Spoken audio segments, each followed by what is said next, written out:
They say success builds your future, but failure builds you. Thomas Edison once said, "I have not failed, I've just found 10,000 ways that won't work." Oprah Winfrey was once fired from her first TV job. Steve Jobs was once kicked out of his own company. But here is a question.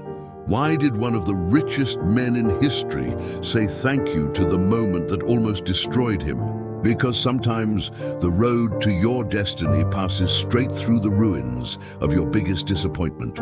Stay with us till the end, because today's story might just change the way you see your failures forever. This is the story of Arjun, a 26-year-old software engineer who lived in a small village near the mountains. He wasn't poor, but he wasn't happy either. He had just lost his startup, the one he'd poured his heart, money, and dreams into.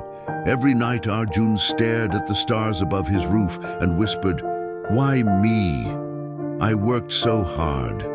Why did it all fall apart?"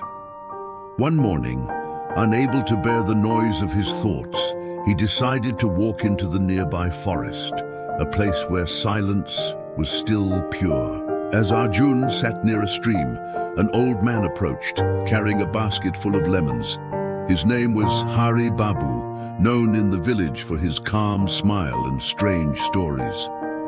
Hari Babu said, "You look like someone who's lost something important." Arjun sighed. "I lost everything I worked for.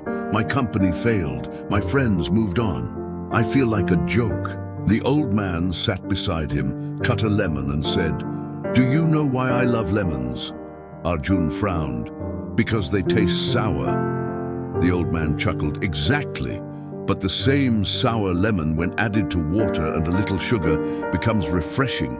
Failure is like that lemon, bitter by itself, but when mixed with gratitude and patience, it turns into wisdom."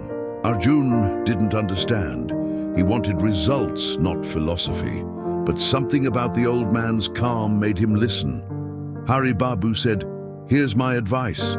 For the next 7 days, every morning, write down 3 things you're grateful for, even the painful ones. Don't skip a day, don't judge, just write."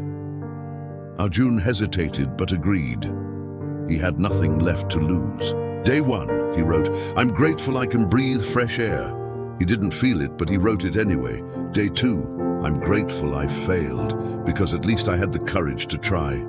This line stung, but it made him pause. Day 3, "I am grateful my investors left. They taught me to stand alone." By the 4th day, something inside him began to shift. He realized that while his company had died, he was still alive. He still had ideas, he still had time, he still had breath. On the 7th morning, Arjun met Hari Babu again. Arjun said, "You were right. The pain didn't vanish, but it doesn't control me anymore. I feel lighter." The old man smiled and said, "When you can say thank you for what broke you, you are no longer broken. You're becoming unshakable." That sentence hit Arjun like thunder. For the first time, he didn't look at his failure as a dead end, but as a doorway. Months passed.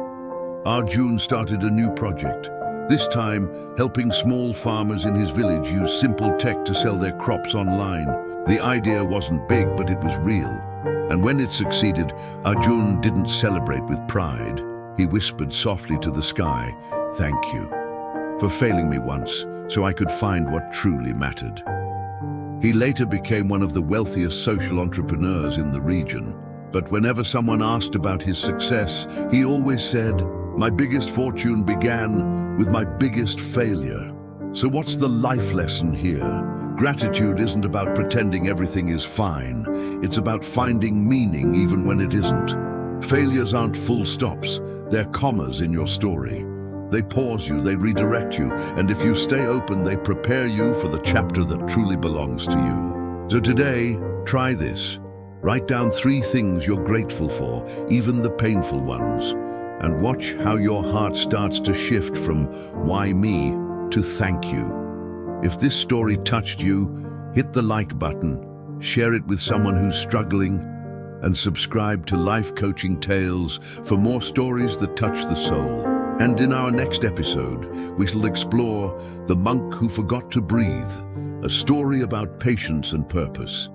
Stay inspired, stay grateful, and remember, sometimes life breaks you, only to rebuild you stronger.